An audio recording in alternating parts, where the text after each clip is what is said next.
مشاهدينا الكرام، يوجد في جمهورية تاجيكستان مجموعة من نباتات متنوعة، وكثير منها تستعمل كأدوية طبيعية وتساعد في شفاء مئات المرضى.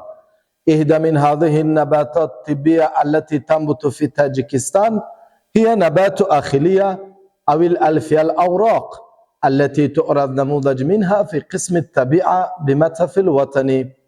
ألفية الأوراق هو نبات طبي مؤمر ينمو على ارتفاع 2500 متر من سطح البحر.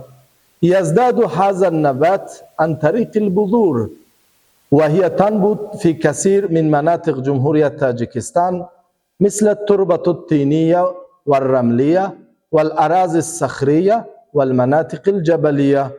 يزهر ألفية الأوراق في شهر يونيو وينتج ثماره في شهر يوليو. في الطب الشعبي يتم استخدام جذور النبات بعد غليها في الماء لعلاج التهاب المعدة وآلام الكبد والصداع والسهال وفقدان الشهية.